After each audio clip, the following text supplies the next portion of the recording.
Shawn, was this the smartest fight you ever fought in your career? No. I think Keith Thurman was the smartest fight I ever fought. I think Devin Alexander was another smart fight for me.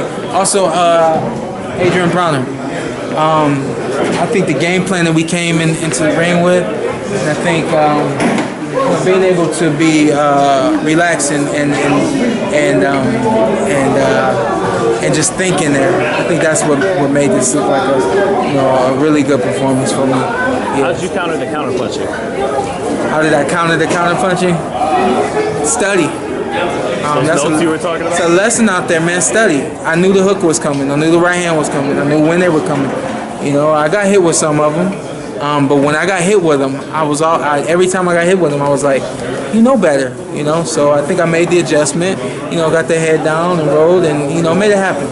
Yeah, and then how did you just know when to hold and when to fold? It was like 1 minute you would mix it up, get inside, and the next minute take your time. It's boxing, man.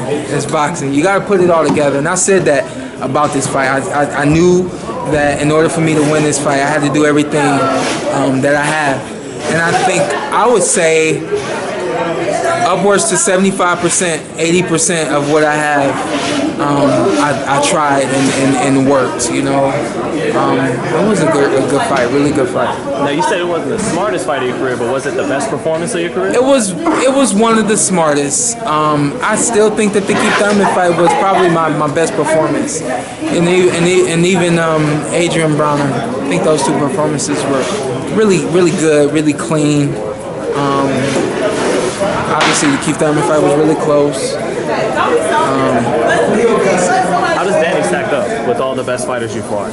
Where is he ranked? He's very good at what he does. We knew that coming into the ring. I think I did my best to get him out of his game from a mental standpoint. Excuse me. And I think he did a good job of staying pretty strong mentally and not allowing me to do that.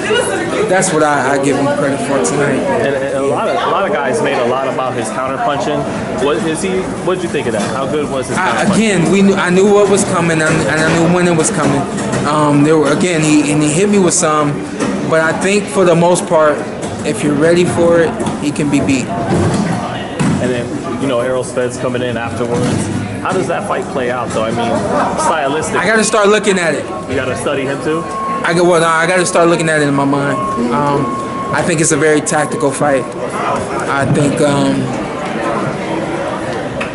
think that fight with Errol Spence, you'll probably see my best boxing performance. You see the best of everything. How does it feel when, even after you win the WBC title, it's like Spence, he thinks he'll do this and that, when people try to count you out? How does that make you feel even after you win the title? It's all good because I know what to do, and that means you're missing something, so that's how we'll play this one. If you think you saw the best of Shawn Porter, you ain't seen nothing yet. What's it going to mean to go back to your son now with the world title? I'm waiting on it, man. I can't wait to get to him. Can't wait to get to him. I know he doesn't fully understand it, but I know he's going to look at it, he's going to put his mouth on it, and he's going to try to hold it. So that's all that matters to me. Well, you think the Spence fight happens? I don't know when. Okay. Don't ask me when. I know it's going to happen. I don't know when. Somebody said something to me. They were like, you guys fighting in different seasons. You're like in different months that you fight. Before he said that, I didn't even realize that, so we'll see. All right. Thanks, Shawn. Congratulations. Thank you.